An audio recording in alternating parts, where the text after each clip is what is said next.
रक्त का उत्पादन, रक्त उत्पादन की जो प्रोसेसिंग है उसको हम क्या कहते हैं? रक्त निर्माण की जो प्रक्रिया होती है, रक्त निर्माण की जो प्रोसेसिंग होती है, उस प्रक्रिया को क्या कहा जाता है? बहुत अच्छा क्वेश्चन है।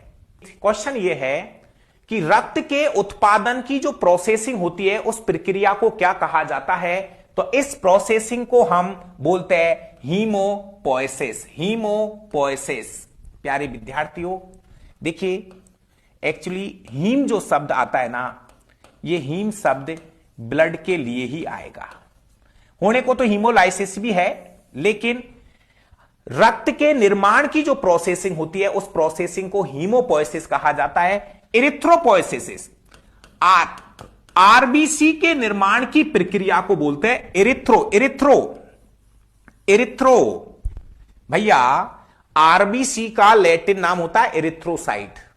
आरबीसी का लैटिन नाम होता है इरिथ्रोसाइट। तो आरबीसी के निर्माण की प्रक्रिया को बोलते हैं इरिथ्रोपोएसिस। इधर ल्यूकोपोएसिस, डब्ल्यूबीसी के निर्माण की प्रक्रिया को ल्यूकोपोएसिस बोलते हैं। ल्यूको, पता है डब्ल्यूबीसी का लैटिन नाम होता है ल्यूकोसाइट। डब्ल्यूबीसी का लैटिन नाम होता है ल्यूकोसाइट। ल्यूको मतलब श्वेत। तो ध्यान से सुन लीजिए, यहां पे 3 बहुत अच्छे अच्छे क्वेश्चंस आपको नजर आ रहे होंगे। रक्त के उत्पादन की प्रक्रिया को क्या कहा जाता है? मतलब बात समझ में आई है। रक्त के बनने की जो प्रोसेसिंग है उस प्रक्रिया को हम बोलते हैं हीमोपोएसिस। आरबीसी के निर्माण की प्रक्रिया को हम बोलते हैं इरिथ्रोपोएसिस। डब्ल्यूबीसी के निर्माण की प्रक्रिया को बोलते हैं ल्यूकोपोएसिस। ये एसएससी की टर्म्स है। तो मैं फिर आपसे कह रहा हूं भाई, अस्थि और उपास्थि भी संयोजी ऊतक है। राइट बात भाई राज, अस्थि और उपास्थि भी संयोजी ऊतक है, बिल्कुल 100%। देखिए एक छोटी सी, अब बहुत हो चुका है सर, साइंस का कोर्स लेना है भाई। कोर्स लेने वाली, अगर देखिए सीधी सी कहानी, अगर आपको थ्योरी पढ़नी है ना, तो प्ले स्टोर से डाबरा क्लासेज एप्लीकेशन डाउनलोड करो और उसके बाद आप मेरे से फोन पे बात कर लेना क्लास होने के बाद। देखिए ये रही अपनी एप्लीकेशन डाबरा क्लासेज, ये रहा मेरा टेलीग्राम लिंक, ये रहा मेरा व्हाट्सएप नंबर और ये रहा मेरा नाम। जो भी चीज जैसे आपको पूछनी है पूछ लेना। अभी आप क्लास का मजा लीजिए। 300 प्लस स्टूडेंट, बहुत बढ़िया, शानदार।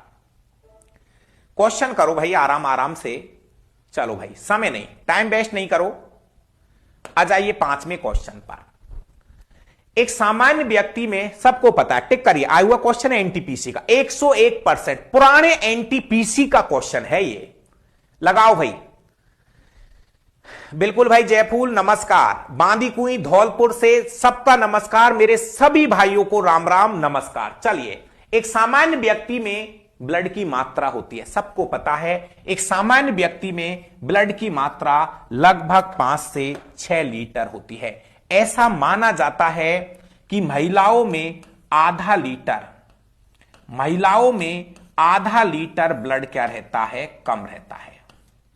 महिलाओं के अंदर, महिलाओं में आधा लीटर ब्लड कम होता है, क्योंकि ब्लड जो है वो वेट से चलता है, वजन से भी चलता है। ब्लड की जो मात्रा होती है ना, वो वजन से भी होती है काउंट। इसीलिए ऐसा माना जाता है कि महिलाओं में पुरुषों की बजाय थोड़ा सा वजन कम रहता है, इसलिए ब्लड की मात्रा लगभग आधा लीटर कम।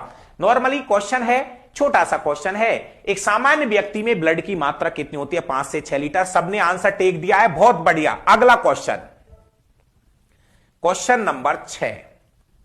चलो भाई, पीडीएफ मिल जाएगी, टेलीग्राम लिंक है डाबरा क्लासेज। हां, ये भी अच्छा क्वेश्चन है।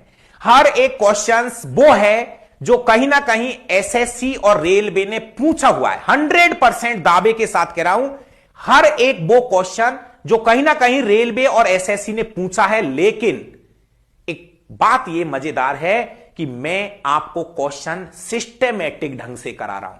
पहले ब्लड, फिर आरबीसी, फिर डब्ल्यूबीसी, फिर प्लेटलेट्स, फिर ब्लड ग्रुप, फिर आरएच फैक्टर, फिर हृदय, सब कुछ एकदम सिस्टमैटिक ढंग से चलेगा। चलिए, एक सामान्य व्यक्ति में रक्त की जो मात्रा होती है वो उसके कुल भार की लगभग 7 से 8% होती है। मेरे प्यारे प्यारे विद्यार्थियों, मान लीजिए किसी का वजन 200 किलोग्राम है क्या कोई 200 किलोग्राम का? तो 7% आप में ब्लड है, मतलब आपके अंदर लगभग 14 लीटर ब्लड है मेरा भाई। कौन है 200 किलोग्राम का? यदि आपका वजन 300 किलोग्राम है तो इसका 7% निकाल लो, ये ब्लड है आप में 21 लीटर ब्लड। बताओ, है कोई 300 किलोग्राम का शख्स? है क्या भाई? कुंजीलाल मीणा, ओपी मीणा, राजेंद्र योगी, दिलराज, नमस्ते भाई, बताओ। Manish Meena 200 kilogram. Sir net थोड़ा धीरे चल रहा है, नीम में बैठ जाओ। हाँ, नीम में बैठ जा, छत पे चढ़ जा, डोंगर में चढ़ जा, लेकिन क्लास लेनी है, क्लास लेनी है भाई। चलिए, सभी विद्यार्थी वीडियो को लाइक जरूर करें प्लीज, मुझे बस आपका साथ चाहिए और मैं A to Z मेहनत करने के लिए तैयार हूं, पूरी रात खड़ा रहूंगा आपके लिए। लेकिन आप, मैं फिर कह रहा हूं, आपका लाइक और शेयर इतना होना चाहिए, एक कोने कोने में वीडियो पहुंच जानी चाहिए। आप बोलोगे 6 घंटे क्लास, पूरी रात खड़ा रहूंगा, लेकिन पूरी रात आप भी खड़े रहोगे। चलिए मेरा भाई, ये कहानी है, ध्यान रखना। एक सामान्य व्यक्ति में, सामान्य व्यक्ति का मतलब जो शारीरिक और मानसिक रूप से स्वस्थ है, 70 किलो के आसपास वजन होना चाहिए, वो है सामान्य व्यक्ति। तो एक सामान्य व्यक्ति में जो ब्लड होता है ना, वो उसके कुल भार का 7% होता है। किसी का भी ब्लड निकाल लीजिए, मान लीजिए नवजात शिशु की बात करूं, आया हुआ क्वेश्चन है एसएससी में। नवजात शिशु में ब्लड की जो मात्रा होती है, नवजात शिशु लगभग 3 किलो का बताते हैं, 7%, लगभग 0.21 लीटर ब्लड होगा इसमें। नवजात शिशु